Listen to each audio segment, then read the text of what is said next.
if you complain that McDonald's is like formulated in the lab, what did they formulate? They formulated something that's extremely delicious. It's kind of like pop music, right? And so you can't not nod your head to pop music. And it's McNuggets and McDonald's French fries and their sandwiches and burgers are kind of in that same vein. This is Taste. I'm your host, Matt Rodbard. Gary He wrote the coolest book. Gary is an accomplished journalist and photographer, having contributed memorable stories at Eater for years. But his book about McDonald's, McAtlas, is truly groundbreaking in its scope, telling the story of the Golden Arches from Mexico to Denmark to India and Japan.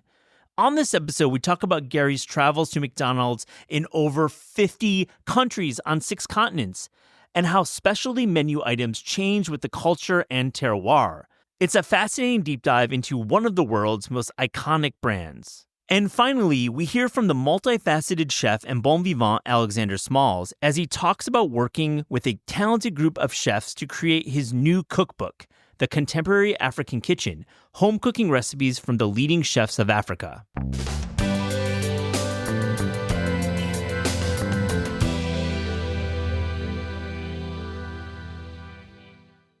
Gary He, welcome to This Is Taste. What's up, my man? Going well. We've hung before. We've had meals in. I like this idea that this is your first podcast because it seems like you're a veteran already. No way. But if you take it easy on me, then we're going to have a good time. You're ready for it. We're going to talk about McAtlas, which is an amazing book. I got to see a very early pass of it. It's not the final version, but you were generous to send me a beautiful first or second or third cut. It's really, really, really cool. We're going to get all into it. Gary, you've written deeply reported stories about the New York and American restaurant scene. You're a photojournalist, you're a tech entrepreneur, you're a photographer of the highest level. And I love the blend of skills. It's really rare, and your work speaks for itself. You've won multiple James Beard Awards. Let me ask you, why are you? You've won one. Okay, you're fact checking me. Let me round up for you. We'll say you multiple in the future. Are you optimistic about the health of New York City restaurants?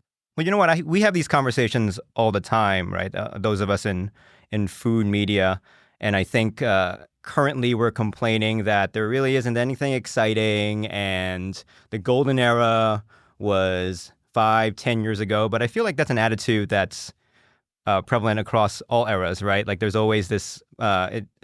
Woody Allen did a movie. What was it? Midnight in Paris. That kind of spoke to that, right? This golden era kind of mentality. But if you really think about it, those restaurants that we just talked about, like Kisa, Masara, there are exciting new openings happening, not just on the high end, but across the spectrum that are really enjoyable. And so, yeah, I mean, I think that there is always going to be that entrepreneurial spirit in New York City and exciting new openings. And so I'm excited to be in the industry covering which direction it goes in the future. Love the sentiment. I hear optimism. I hear pragmatism. I like it too. I agree. I think we are at a level, we're at a period where we could say a lot of negative things about the restaurant industry, especially with pricing. I think pricing and inflation has hit New York so hard. But I have to say, there's so many cool openings still happening. The creativity is so strong in New York. Gary, what makes a Gary He story? Well, I think the problem with journalism in any kind of vertical, not just in food these days, is that there's not enough money and there's not enough time, right? You have beat reporters who have to grind out multiple stories a day, and they don't have time to kind of work on those long swing projects. And so for me, I kind of look at a story and see if I can bring something to the table by being able to spend more of my time working on it, right? And there's obviously like multiple reasons to work on a story and to bring it to the public. And you've mentioned kind of the beards earlier, and so even those pieces that have been recognized for me, one of them I did to memorialize a very famous restaurant, right? And I spent 3 months there, and the average beat reporter is not going to be able to commit that much time to working on a piece like that. And then there's also service journalism during the pandemic when other journalists weren't out there. Like that speaks to me. And of course, just kind of having fun and entertaining readers, which was what the campaign trail story was. That kind of stuff. I spent a good 6 months on the campaign trail, and so I think for me, it's about investment of time that perhaps other journalists aren't able to spend, and to be able to kind of work on those longer stories and really tell in-depth stories. When you were on the campaign, this was in 2020. There's great photography of President Biden that you were shooting while he was a candidate, or while he was doing his thing. What did you observe about a presidential candidate when they're on the road and their relationship with food? I mean, is it all virtue signaling and all optics and like trying to be like, this is the like local beer and the local sandwich and I need to be presented it? Or did you actually find candidates were actually into food? Yeah, so I think the problem with a lot of the regular coverage is that it is very performative, right? When there is an entire press corps there photographing, recording, asking questions, like, yeah, they're gonna chomp down on the local food. But that's why I wanted to spend more time with the candidates and kind of see what they're like in person, right? Like what they're really eating. Like I spent like 3 days on the campaign trail bus with Andrew Yang, and all he was eating was like Jimmy John's subs. I know. Well, that's him. He's got my vote. I love Jimmy John's, man. Yeah.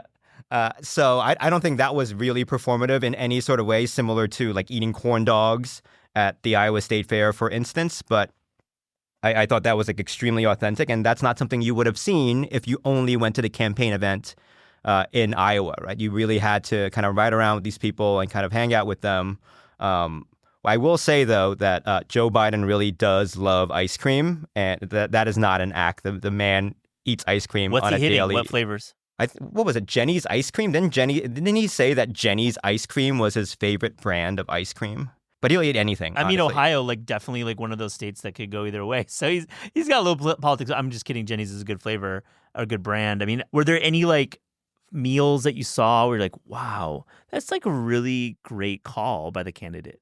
I think even with that kind of insidery look into the campaigns, it's still pretty well orchestrated. And so that's why I kind of put the campaign trail coverage into it's fun and entertaining for readers. I think it's difficult to kind of find a bigger meaning in that coverage, right? Even though, we talk about it in the way we talk it up, and obviously we say like, oh yeah, this says something about these political candidates, and does it though? I mean, right, exactly. Don't take the beard away. No, it was really important. I think you've hit it on the head. When there's like service journalism, there's entertainment journalism, there's like hardcore COVID coverage and health coverage. But back to my original question, Gary, what really makes a Gary He story? And I mean this like to lead a little bit, because I think, because you are such a talented photographer, because you can write, because you have observation, you can talk to people, you've got this like blend of skills. But what do you seek out?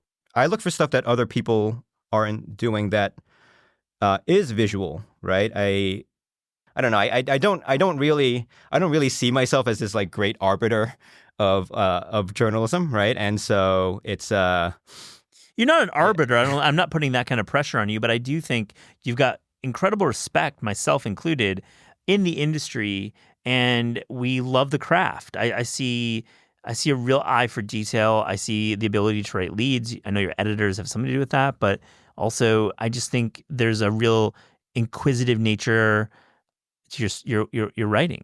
Yeah, I think that, obviously the visuals come first, right? If it's not a visual story, that it's difficult for me to kind of go in there and spend some time and do these long photo essays. And so that's the base of everything, is like making sure that we can get really nice photos.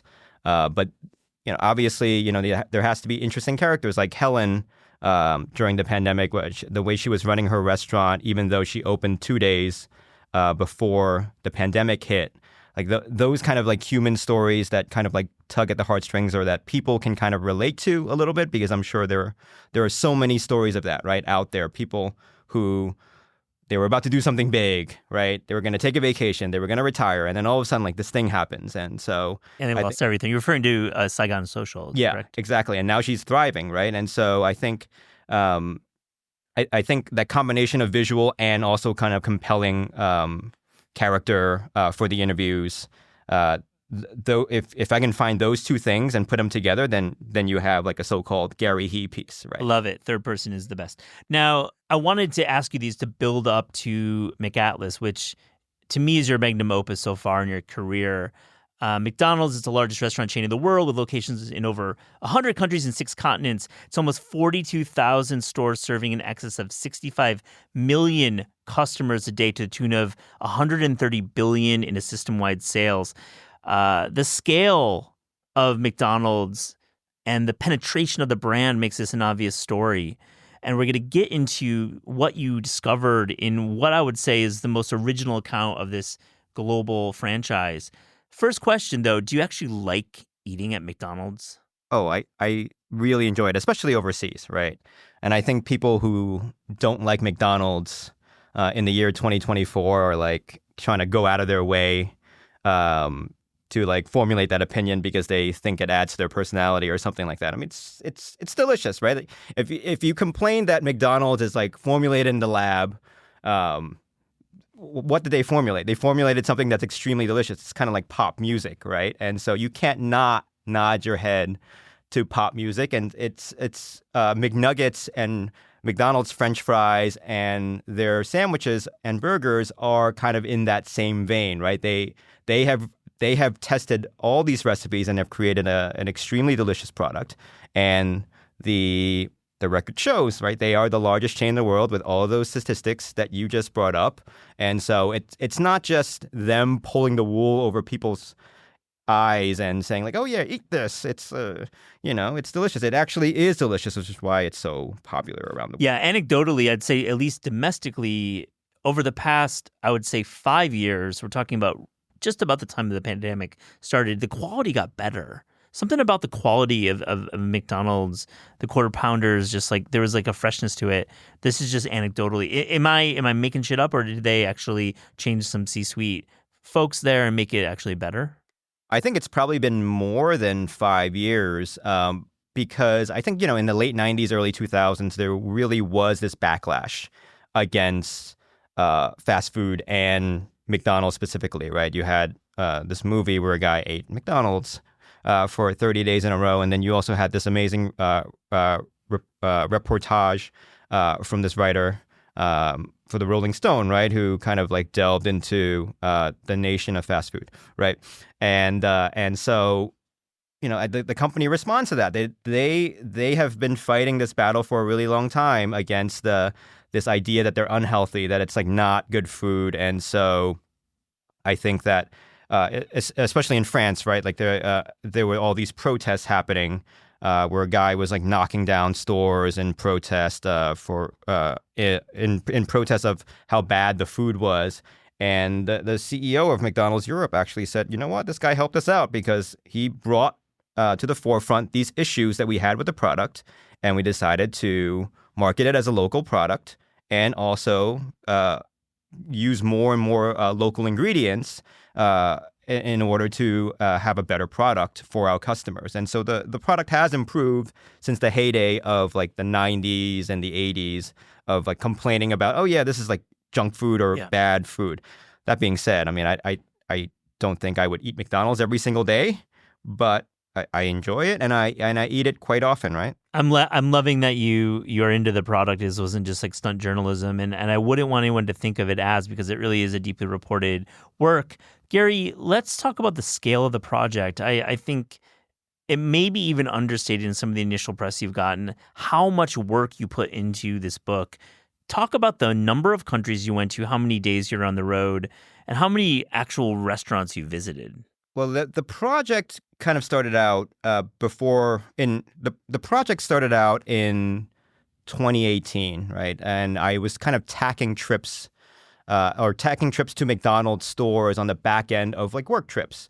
And then during the pandemic, obviously there was a travel freeze, and that's when I did a lot more research and realized that like if I wanted this project to ever come to fruition, I needed to focus just on the McAtlas. And so as countries opened back up, I had all this research ready, and I started just hitting like France, Italy, all the ones that were opening up. And then obviously once Asia started opening up, I think they opened up a little bit later. We started visiting those countries. And in all, I visited 55, 56 countries. That's unbelievable. That's 56 countries. Wow, 56. I'm really tired. Well, you're finishing the book as we're recording this in mid-July, and you're right at your deadline. I know the feeling. So, I mean, how many restaurants did you visit? I didn't even keep Yeah. track because, some of those you just go in to sit there and observe people interacting and how they're using the space, because that's an important part of like kind of the sociological and cultural study of the book. But then, there are some locations that have been localized, like the ones in the UK where they've kind of taken over old pubs. And so I visited those. And so I would say for the bigger markets, you have somewhere between half a dozen to a dozen per major market, and then the smaller ones, maybe 2 or 3. So, it's in the hundreds of stores. Well, it's clear after reading the book that, McDonald's is no monolith. Like the beauty of this project is that you're documenting with photography and beautiful essays about how each of these countries you visited has a really different take on McDonald's. My first question, though, is there a constant in the 100 countries that McDonald's is present that you observed? Is there like a menu item that is literally at every McDonald's? Is there some constant? Oh, yeah. They have core menu items, right? And those core menu items like McNuggets, Big Mac, French fries, that accounts for 70% of sales globally, right? And then the localized menu items, which we'll get into, I'm sure, in a few minutes, they account for 30%. But you're talking about a company that makes $130 billion in system-wide sales a year. And so that 30% of that's not chump change, right? That is a very important thing to analyze, which is why I kind of decided to undertake this project. You opened the book, Gary, with this beautiful essay about Saudi Arabia of all places, and this stat kind of jumped out. In Mecca alone, this historical city, there are over a dozen McDonald's. It just shows that this brand is literally everywhere. Why is the kingdom so wild about McDonald's? I think overseas, people see and use McDonald's in a different way than we see it here, right? In the United States, we associate McDonald's with speed of service, affordability, low prices, right? And overseas, especially in the 80s and 90s, as we were coming out of the Cold War, the U.S. won, right? And so it was this symbol of Americana, of modernity, right? And so a lot of people in foreign countries kind of saw McDonald's as their way of getting a taste of that, right? Of being able to say like, hey, we've arrived, right? Like we got a McDonald's.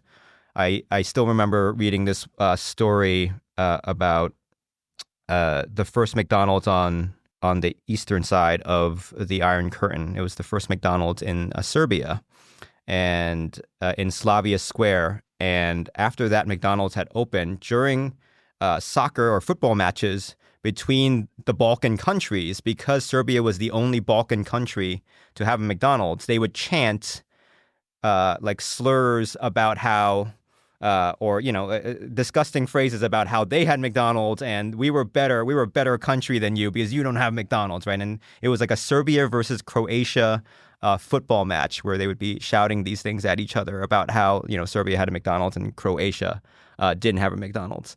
And so, I think it's something that people wanted before, obviously we kind of expended our goodwill in various military adventures after 9/11. Way to put that. It's a delicate way to put it.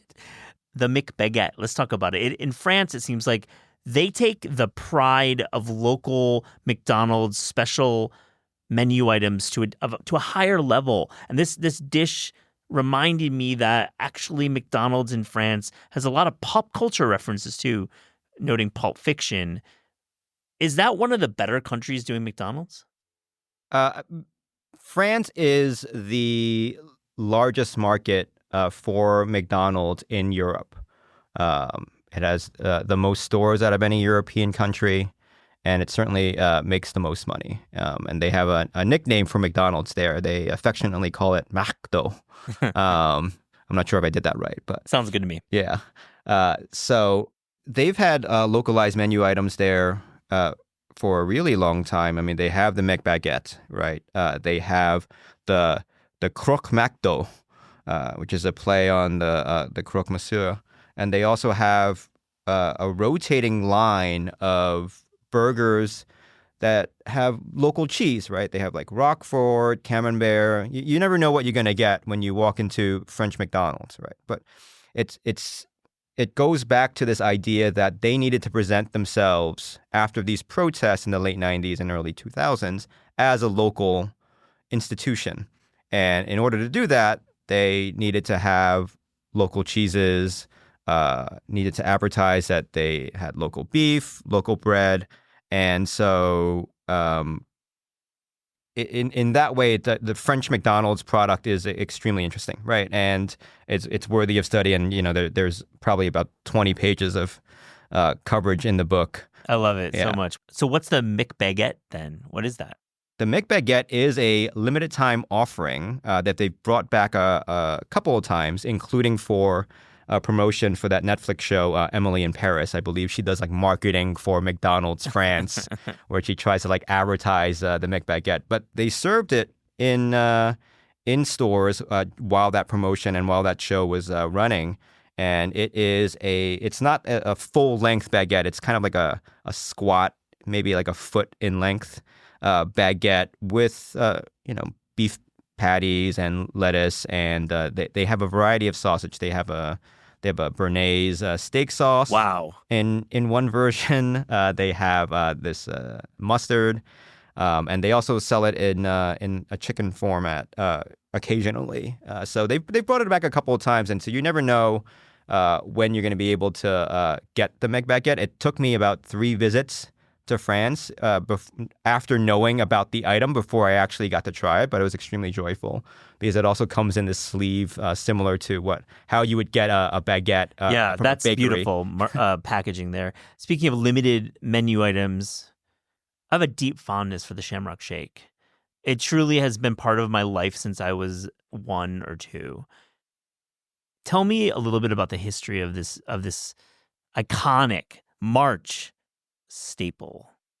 The Shamrock Shake was invented by a franchisee in Connecticut, Hal Rosen, I believe his name was, and this was back in the day, in the Wild West days of McDonald's, when franchisees would just come up with their own ideas and just do them, and then sometimes they get yelled at, and sometimes they would become added to the menu in a limited way or in a nationally. And so for the Shamrock Shake, it was only available in certain markets, but to your point, it was extremely popular. And so at one point, McDonald's had to release an app that allowed the Shamrock Shake fan base to search which stores had this menu item so they would be able to get it. And so I think the number of stores that carry it has greatly increased, over the years. But I think it still has like a fervent fan base, yourself included. Yeah, if there's a McDonald's that doesn't have it in March, I'm like, that's like off my list. I don't think in the East Coast I've ever found one that didn't have it. But yeah, you might be right. I think it's pretty prevalent now. But at some point, they really did have to help people search for the franchises that were carrying it. I love your story about Swedish McDonald's and a deep love of Mexican flavors there. Talk about the dish that was introduced in Sweden. This was bizarre because the first time I visited, the Nordic countries, which is all controlled by all the McDonald's franchisees in the Nordic countries are controlled by a master franchisee. But I had something called the El Maco, or is it called El Maco? Is it supposed to be pronounced like taco, or is it supposed to be pronounced like Mac? I don't know. I think it's like Mac-O, like the Mac-O, like McDonald's taco, exactly. Yeah, it's like it's a Tex-Mex flavored burger. But there's also variant products, El Maco products. They have like fries slathered in this Tex-Mex sauce called the El Maco fries. And they also have flavoring powder that you can shake up in a bag with fries in order to create, El Maco flavored fries. But this is popular in the Nordic countries because there was a thing called Cozy Fridays, which is a tradition where you're supposed to get in your pajamas and kind of sit around the home, watch TV, and get cozy. It's like a version of Hygge. Remember the Hygge trend? Yes. Back in maybe 8 years ago. Same part of the world. Yeah, exactly. I think it's like a version of Hygge, but this is more like the Netflix and chill version of Hygge. Yeah. And so at some point in the 90s, I think old El Paso started marketing their products there. And so Tex-Mex products became extremely popular. Cozy Fridays kind of became Taco Fridays, where you're supposed to do all those cozy things, but also eat tacos. And so if you go into supermarkets there's all sorts of Tex-Mex flavored products for this occasion. And also if you go to like Subway, they'll have salsa flavored sandwiches and Tex-Mex flavored sandwiches. It's a thing. It's delicious. So interesting. And Gary, what's cool about your book is that in between these essays and photo essays about these very cool products and photography throughout, you dig into the corporate history a little bit. And something that really jumped out is Ray Kroc, the founder of McDonald's, or that's a general term. And I love the movie The Founder, by the way. I was just great movie. Isn't it great? It's super underrated. I love that. In 1971, Ray Kroc visits Japan. And this is, an early time to be in Japan for an American company. But it was a pivotal time for McDonald's. Talk about what this visit meant. Yeah, I think up until that point, there hadn't been an American chain in Japan, right? It was a land of still sushi, noodles, rice. And so they called this their litmus test, right? Because at that point they had expanded into Canada, Australia, Puerto Rico, all places that, could conceivably eat burgers. They did not eat burgers in Japan at the time. And so in 1971, Ray Kroc shows up, and the local franchisee that they had chosen there, he's now a legend of Japanese business. But back then he was like a international handbag salesman, just bringing international luxury products into Japan. His name was Den Fujita. And he had, instead of placing the first McDonald's in Japan, in the suburbs, which is where all the McDonald's in America were placed at the time, he said Ginza was where everything happens, and I'm going to place my McDonald's in Ginza, except, real estate in Ginza was super expensive even back then. And so he chose like a 500 square foot space in Mitsukoshi, which was like the largest mall at the time. And he had to build that store in something like 3 days in order to kind of get the product out there. And, when it opened, there were lines of people with like beach chairs, beach umbrellas, just waiting outside in Ginza, waiting to eat this American product. And so I think once they saw the results of, opening a store in Japan and the popularity of the brand there, they realized they can go anywhere, right? With their core product. They did not have localized products for that Japanese opening. It was exactly like the American menu. And so, I mean, Fred Turner said at the time he was a high ranking executive that if you can kind of make it there, you can make it anywhere, right? Similar to what Sinatra said. And from there, once you have that foothold in Asia, you can start investigating some of these other countries, right? Do you get a sense that the product in Tokyo at that time, were they using domestic beef? Were they using domestic products? Do you have a sense of that? I think when McDonald's first opens up in any market, and then also when it introduces kind of novelty products, they have to import a small number of ingredients from other places. But that research for getting the supply locally, I think, has already been done, and it's just a matter of kind of transitioning over after they've already opened. Yeah, right. You write extensively about China and how China's embrace of McDonald's is wide and features so many interesting iterations and even brand new categories like soup. Talk about your travels in China for this book. So for China, I still have relatives in Guangzhou, which made things a lot easier. So I was kind of using the South as kind of a way to go visit like Yangshuo, which is where you see those like karst mountain formations, and Fuzhou, which has these like Ming Dynasty homes in which McDonald's has set up shop in. But I think China. I was careful not to cross the line between just kind of going around eating food and photographing it and like investigative journalism, which probably would have been a no-no, right? And so it was a little bit like walking on glass in that way. But, it's so long as I kind of treated myself as a tourist, I kind of really enjoyed going around China. And it's McDonald's there and KFC there. They're basically different restaurants. They are unrecognizable with the exception of the branding on the packaging and on the front of the stores because just the number of items that they introduce on an annual basis to appeal to the local consumer is just incredible. I think KFC introduces something like 140 new items a year just to like test out what'll work and what won't. And they have items like in McDonald's China, they have items like super spicy chicken cutlets that are kind of like a giant McNugget because people eat chicken there way more often than they eat a hamburger, right? And so I think the McDonald's has made all these adjustments there in order to grow to the size that it is now, right? Because there's also a lot of pork too on the menu.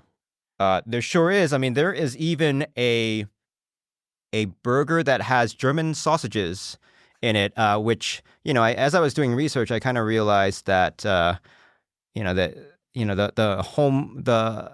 home base of TikTok or ByteDance, whatever that company is friendly to kind of viral like joke foods, and so when I first saw that burger on the McDonald's China menu, I just said to myself, like, this is the most ridiculous thing I've ever seen in my life. It's like a hamburger with like a bunch of German sausages stacked on top. And then I remember, in the 2010s, there was this wave of like viral foods where companies were trying to one up each other, doing all sorts of absurd things, like the Chizza, and what was it? The Double Down. Double Down is what I was thinking. Yes, the Double Down. Double Down, yeah, KFC. Yeah. So I think that they have sandwiches like that. Like they have a Spam and Oreo sandwich, which I don't think is culturally interesting, but speaking to that same point of creating things that'll go viral on the internet. I mean, they have over 1 billion people there, and they're all up on social media. The network effect is real in China, absolutely. They're doing the same stuff that we're doing, but and so they need those same kind of ridiculous items for social media consumption. Yeah. Moving over to the Philippines, there's a menu item that is very interesting. You seem excited. Just your body language is telling me this. The mixed spaghetti seems from the outside like a stretch for at least the Western palate. Of course, Philippines is very different. But tell me, when you went to the Philippines and tried mixed spaghetti, what were you experiencing? I think mixed spaghetti is one of the most interesting items that I encountered while working on this project, because it's an item that they really needed to have, right? It's not even the mixed spaghetti has a sweet marinara sauce because they were trying to recreate the MRE bolognese meals. Wow. In the post-war era, right? And so using local ingredients, but they had a tomato shortage, so they were using banana ketchup as their base kind of sauce, and they were using chopped up hot dogs as the protein for this creation. And there's a local chain called Jollibee that added it to their menu, and it became a staple at kids' birthday parties, and it also became like this flavor profile that everyone kind of fell in love with, right? It was a very Filipino thing. If you grew up in the Philippines, you ate the sweet marinara spaghetti. It's part of your diet. Is it like in the Chef Boyardee range of sweetness, like SpaghettiOs? It's sweet in a different way because it's ketchup made with bananas and like vinegar and food coloring. Yeah. So I wouldn't compare the two, but I only say that because it is sweet. It's not like Italian pasta, right? And so when McDonald's arrived, you had this sweet marinara pasta that was already extremely popular at a competing chain, and also everyone ate this product, and so they needed to add their version of it to the menu, and thus McSpaghetti was born. And when you visit the Philippines now, you go to like Popeyes, you go to KFC, you go to Wendy's. Every American chain that has arrived in the Philippines carries some version of this product. This is how necessary having this product is. It's amazing to think about how this Italian food is now consumed by billions around the world. But it's different, right? It's different. It's its own thing, right? Yeah, because they use a different sauce for their spaghetti over there. I mean, I think the Italians would reject it outright. Of course, and I think it's definitely like more of an Asian style noodle than like a spaghetti noodle in terms of the wheat they're using. A couple zoom out questions. What is your relationship with McDonald's corporate during this book? Did they participate? Did you even ask? I mean, to me, it's a work of documentary that is unauthorized in the best way. I don't know if that's even the right way to frame it, because you're really you're like there doing photojournalism and reportage. But did you get in touch with McDonald's? I try to reach out to McDonald's Corporation several times during the course of this project. They have this thing called the McDonald's Worldwide Convention, where franchisees and owners will all gather in one place. And I thought that would be an interesting place to interview everyone. And, I didn't get a positive response.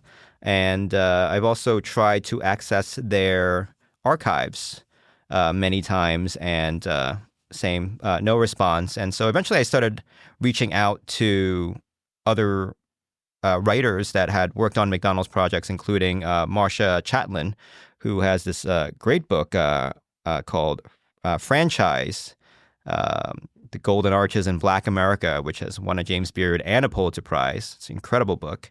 And she tells me, even someone of her research capabilities, stature, and she's a professor, no response from McDonald's. And so at that point, I kind of realized like it was going to be like a solo operation, kind of going around getting the pieces of research and the photographs that I needed to complete the project.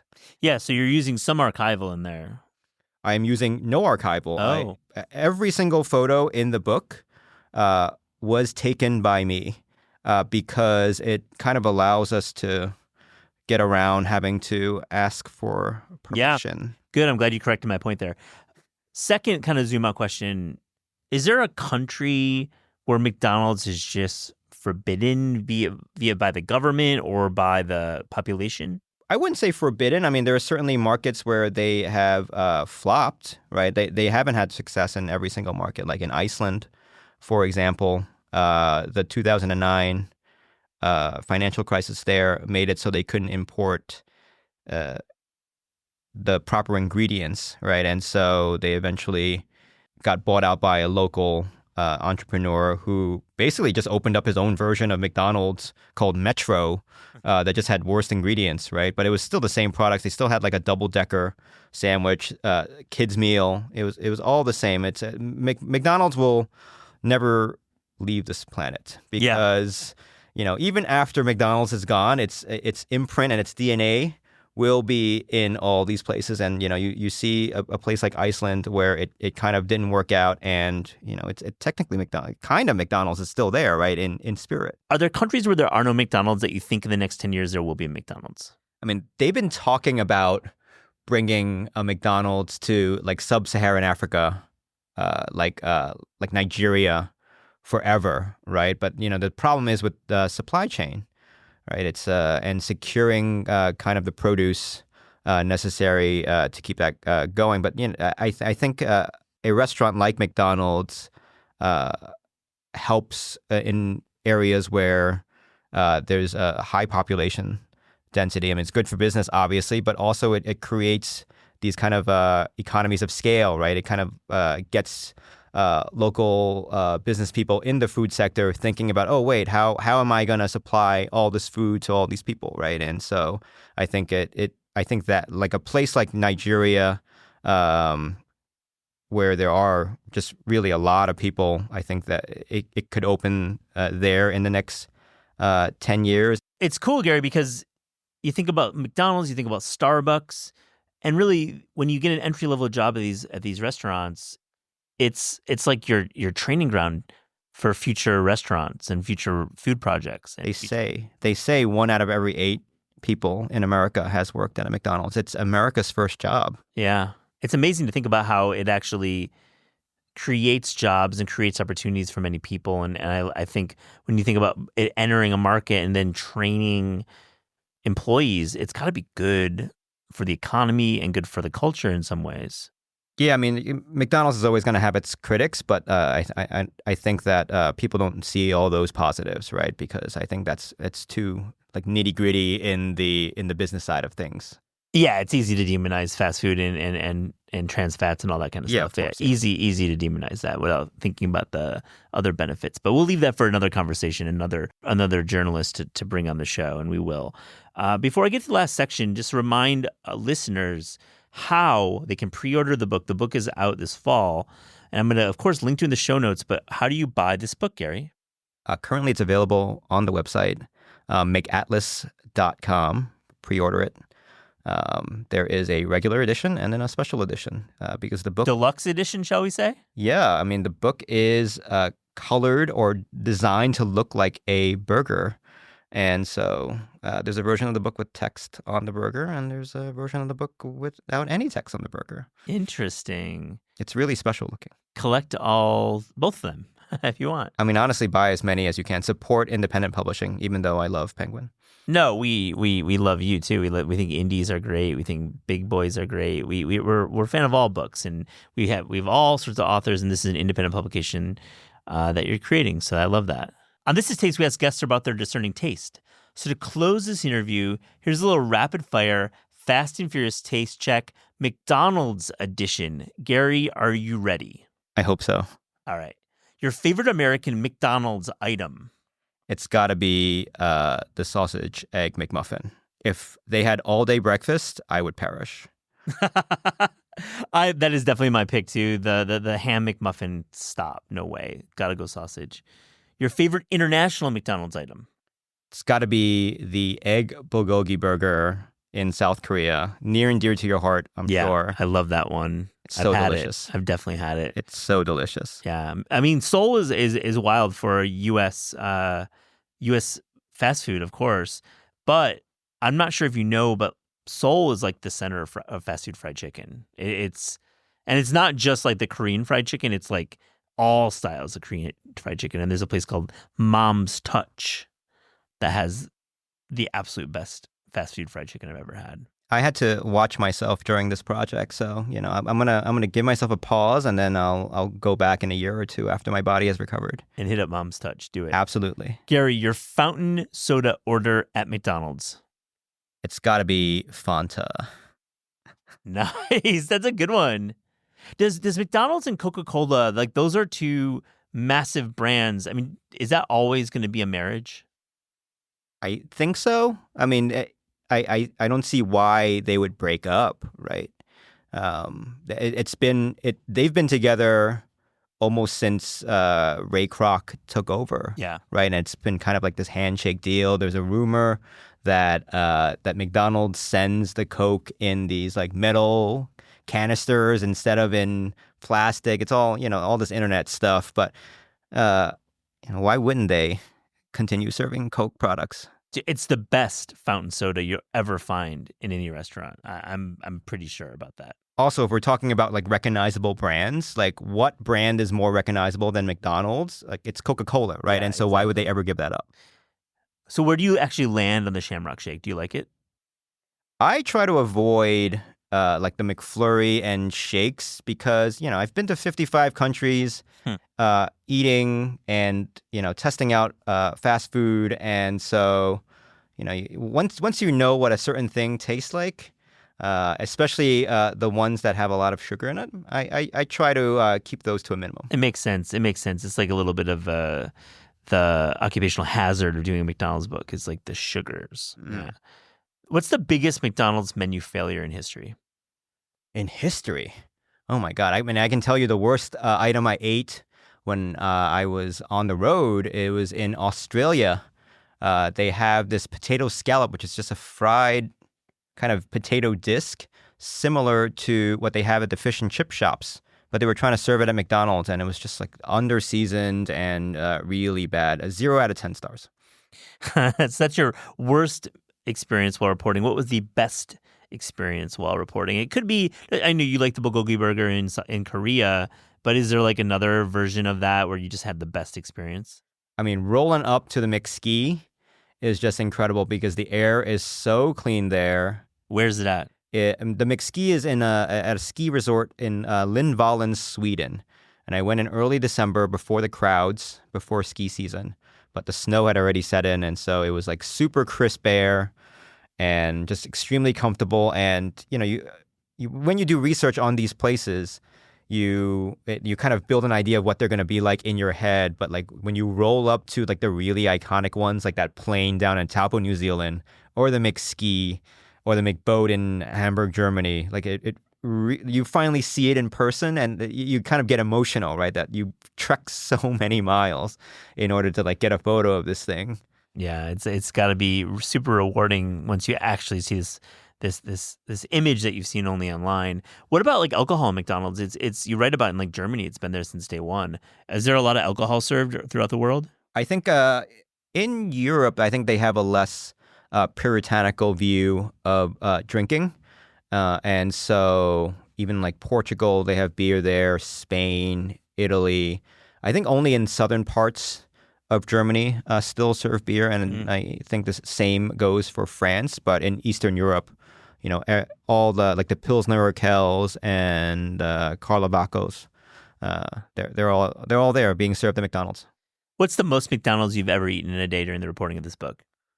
Ooh, I think it had to have been in Japan or China, where I did breakfast, lunch, dinner, and then like probably some of the pies in between the meals. Because I'm photographing it, and I hate food waste, even though in the course of photographing a book like this, and as you know, putting books together, there is going to be food waste during these photo shoots, which sucks. But I try to minimize it by just eating the food that hasn't touched the floor. And so I ate probably like 4 or 5 meals worth of McDonald's in Japan, China, and probably France too. Like anywhere that has like a lot of localized menu items that I was shooting and trying to get through a lot of them in a single day. That's where I ate the most McDonald's. Did you do the book mostly solo, or did you have some sidekicks along the way? Where there were friends locally, I try to meet up with them. I was able to have the McBaguette with a friend who lived in Paris, and I met up with people in like Singapore, in Australia.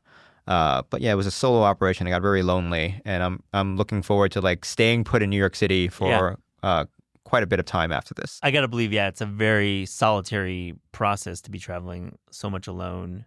I'm really grateful for my friends back home who kind of put up with my like texts and messages from the road. It was like I think it could get kind of annoying that like you have this one friend going around the world like texting where they are. Like it's almost like bragging, but I think they kind of realized after a while that I was kind of doing it for my mental health, that I needed people back home to like ground me and kind of like remind me that, hey man, this is going to be over at some point. You're going to be done with the project, and like, you've been on the road for like 2 months, but we're still here if you come back, so that really helped out a lot because that's cool. Props to those friends. It got tricky. Last question, your favorite day hanging out in a McDonald's? Oh yeah, we gotta take it back to the McSki. I mean, the McSki is definitely like a top 3 McDonald's for me. And I basically, because it wasn't the ski season, I had basically the entire McDonald's to myself. I was like outside flying drones. I was inside eating. Just kind of the only thing I didn't do was actually rent skis and ski up to the window, which I probably should have done. But I leave that to the influencers on TikTok. I love it. Well, Gary Heath, this has been such a pleasure. Buy the book, listeners. Thank you so much for joining This Is Taste. Thank you for having me.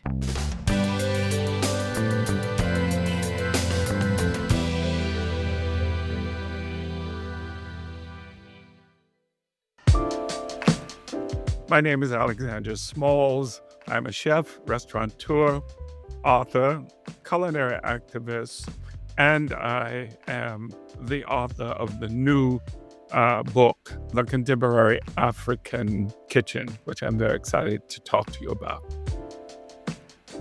I feel that my book is unique in this fall season because it is a wonderful representation of the culinary expression of Africa. I think it would be unique almost any time. It is a book that is long overdue and a cuisine that leaves an extraordinary impression with people. It's a wonderful way to start to begin to understand the culture and the people of Africa. And I'm so happy to be joined by 32 chefs and culinary practitioners who make up the offerings, I should say delicious offerings of this book. I was inspired to write this book really as a passion and as a personal investigation of my own life. Growing up in South Carolina, coming from a Gullah Geechee household, which is, of course, Charleston, Beaufort, and the Gullah Islands, food had such an important presence in my life. And when I grew up and opened my first restaurants and I set the table with what I called Southern Revival cooking, I understood that the origins of that food were Africa, and I really needed to understand more about it. And this sent me really on a quest. And so 3 cookbooks later and 5 restaurants later, I decided to really delve into the connection of Africa across the Atlantic and myself personally, and connect the dots, if you will. I'm fortunate to have 4 years ago opened the first African dining hall in the world in Dubai, 22,000 square feet, 12 different concepts.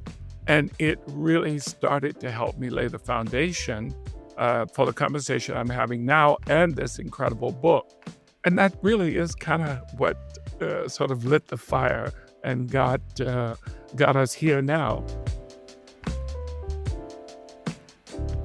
So there's a particular recipe in the book that, sort of mirrored my own culture.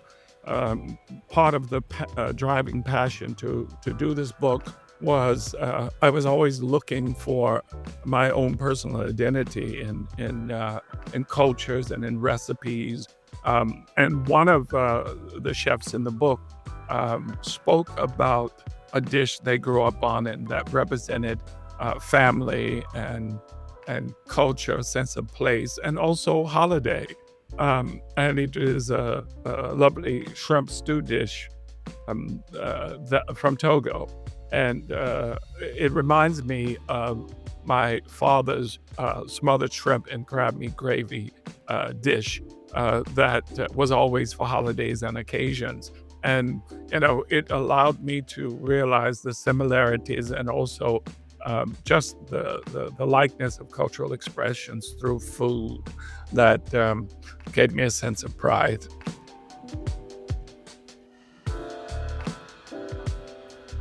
This book came together, especially with so many incredible, wonderful contributors.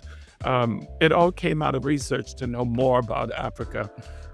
As I mentioned earlier, my African food hall in Dubai, Al Kibulan, one of the first lessons I learned was that I needed a village. I needed a tribe to help me tell this story, because as much as it was my story, somewhat removed, I really needed real live practitioners on the ground to help me curate their story.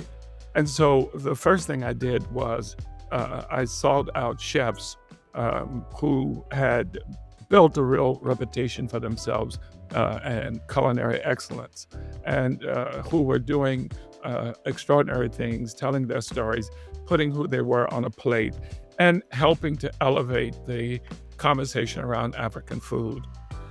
Once I had a community, I understood that I wanted to represent the whole of Africa as much as possible. So I divided the book's offerings into regions: North, South, East, West, and Central.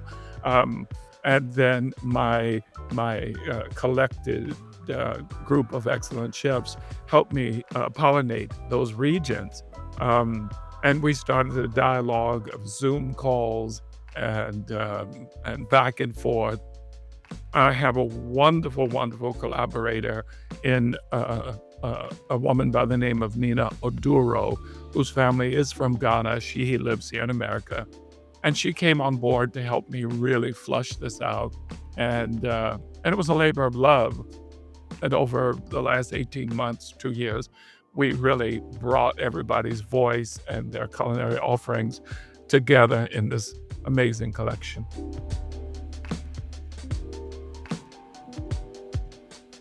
The first time I had an opportunity to actually see and then hold this book, it was everything.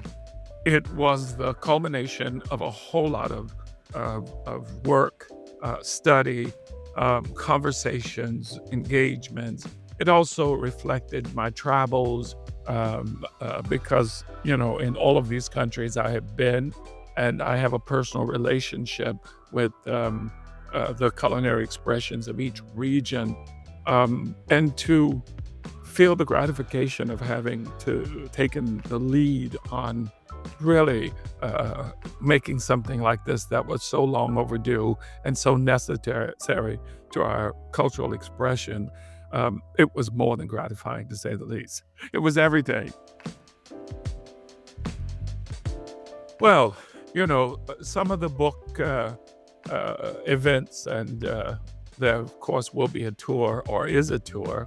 I've already done 3 or 4 events surrounding this book. One at Columbia University with a nonprofit by the name of the HACSA, which is from Ghana, Accra, Ghana. And we sold a whole bunch of books and had wonderful conversations. I had a book party at the Africa Center here in New York City with leading press and some of the chefs that are featured in the book. Again, a wonderful time. It is such a joy being able to share with people firsthand not only the completion of the book, but the process by which it all came together. We're planning signings here in New York, Boston, upstate New York, Washington, D.C., San Francisco. And so we have a number of things on the dockets before the year is out, and then we go into the new year with more to say.